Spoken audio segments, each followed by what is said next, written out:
IT industries మంత్రివర్యులు, senior మంత్రివర్యులు, senior శాసనసభ్యులు, ప్రియ మిత్రులు శ్రీధర్ బాబు గారు, గౌరవ రెవెన్యూ, హౌసింగ్, ఐఎన్పిఆర్ మంత్రివర్యులు పొంగులేటి శ్రీనివాస్ రెడ్డి గారు, గౌరవ పార్లమెంట్ సభ్యులు, గౌరవ శాసనసభ్యులు, గౌరవ గవర్నమెంట్ విప్ గారు, అదేవిధంగా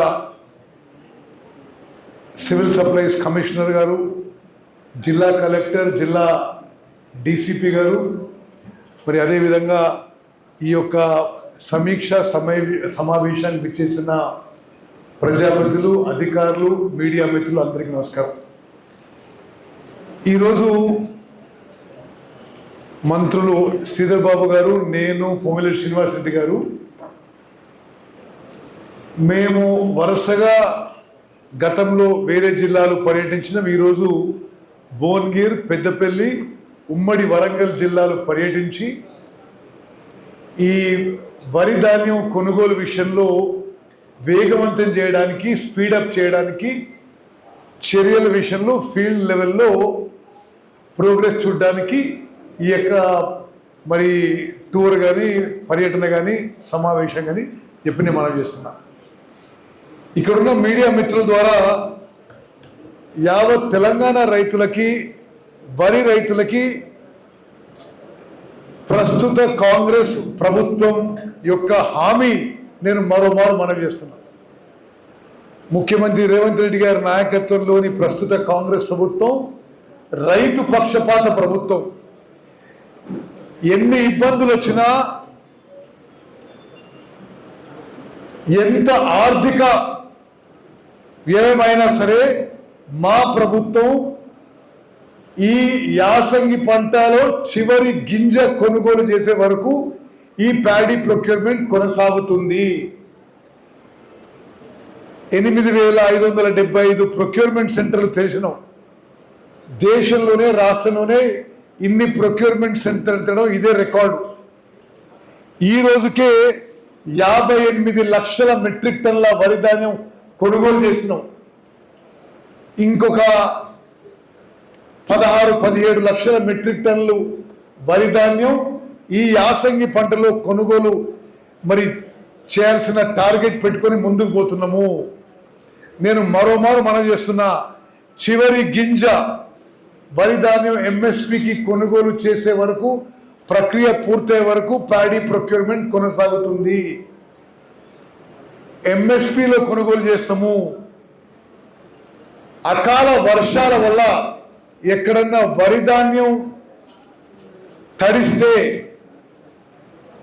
వర్షాల వల్ల వేరే ఇబ్బందులు మరి ఈ ప్రొక్యూర్మెంట్ సెంటర్లో కానీ ఎక్కడైనా జరిగితే మా ప్రభుత్వం తడిచిన ధాన్యాన్ని కూడా ఎంఎస్పి ధరకి కొనుగోలు చేస్తాము అని ఈరోజు మీడియా ద్వారా యావత్ తెలంగాణ వరి రైతాంగానికి తెలియజేస్తున్నాను. అదేవిధంగా మరి మనం అందరం సంతోషించాలి. ప్రస్తుత ప్రభుత్వం డిసెంబర్ 7, 2023లో ఏర్పడ్డ తర్వాత భారతదేశంలో 29 రాష్ట్రాల్లో అత్యధిక వరి పంట పండింది మన ప్రభుత్వం ఏర్పడ్డ తర్వాత. ఖరీఫ్లో కానీ, యాసంగిలో కానీ మేము వచ్చిన తర్వాత ప్రతి పంట దేశంలోనే ఒక రికార్డు స్థాయి పంట పండింది. పంట పండడంలో కానీ, ప్యాడీ ప్రొడక్షన్లో కానీ, ప్యాడీ ప్రొక్యూర్మెంట్లో కానీ దేశంలోనే తెలంగాణ రాష్ట్రం నెంబర్ 1లో నిలబడ్డ విషయం కూడా నేను మనవి చేస్తున్నా. ఈ యాసంగి పంటలో ఇప్పటి వరకే సుమారు 11,000 కోట్ల రూపాయలు ప్యాడీ ప్రొక్యూర్మెంట్కి నేరుగా రైతులకు ఇవ్వడం జరిగింది. ఈ ప్యాడీ ప్రొక్యూర్మెంట్లో ఎంఎస్పికి 48 గంటల్లో వరి రైతులకి వారి అకౌంట్లకి పైసలు చేరే విధంగా మా ప్రభుత్వం చర్యలు తీసుకుందని చెప్పి కూడా నేను మనవి చేస్తున్నా. మీకు కొన్ని విషయాలు తెలియజేయాలంటే ఇప్పుడు కొంతమంది కొన్ని రాజకీయ పక్షాలు కొంత రైతుల్లో ఆందోళన చెందే విధంగా వారి యొక్క కార్యాచరణ రూపొందించుకున్నారు. నేను ఒక విషయం మనం చేస్తున్నా, కేంద్రంలో అధికారంలో ఉన్న బీజేపీ ఎంఎస్పి ప్రకటించడం తప్పితే రాష్ట్రాల్లో ఎంఎస్పికి కొనుగోలులో రాష్ట్రాలకి రైతులకి సహకరించడం లేదు. ఈ రోజు వరకు తెలంగాణ రాష్ట్రంలో మా ప్రభుత్వం ఏర్పడిన తర్వాత కేంద్ర ప్రభుత్వం ఎంఎస్పికి కొనుగోలుకి అదనంగా కేంద్ర ప్రభుత్వం ఇచ్చిన దానికి అదనంగా తెలంగాణ రాష్ట్రంలో మన కాంగ్రెస్ ప్రభుత్వం రైతు పక్షపాత ప్రభుత్వం 16,479 కోట్ల రూపాయలు 16,479 కోట్ల రూపాయలు కేంద్రం ఇచ్చిన ఎంఎస్పి కంటే ఎక్కువ మన రాష్ట్ర ప్రభుత్వం ఈ ప్యాడీ ప్రొక్యూర్మెంట్ లో ఖర్చు పెట్టిన విషయం నేను మనం చేస్తున్నాను. అదేవిధంగా గతంలో అధికారంలో ఉన్న పార్టీలు 10 ఏళ్లలో వాళ్ళు ప్రొక్యూర్ చేసిన దానికంటే ఒక యావరేజ్ తీసుకుంటే మా ప్రభుత్వం ఏర్పడిన తర్వాత ఎన్నో రెట్లు ఎక్కువ వరి ధాన్యం పండించడం కానీ వరి ధాన్యం కొనుగోలు చేయడం కానీ చేస్తున్న విషయం కూడా నేను మనవి చేస్తున్నా.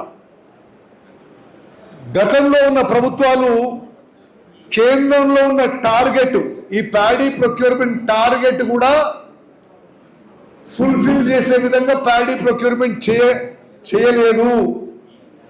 మేము అధికారంలో వచ్చిన తర్వాత కేంద్రం ఇచ్చిన టార్గెట్ కంటే ఎన్నో రెట్లు ఎక్కువ వరి ధాన్యం కొనుగోలు చేస్తున్నాం అని చెప్పి కూడా నేను మనవి చేస్తున్నా.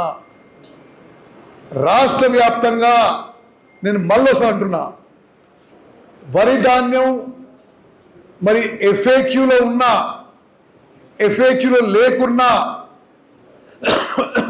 తడిచిన ధాన్యం అయినా సరే మా ప్రభుత్వం ఎంఎస్పికి కొనుగోలు చేస్తుంది.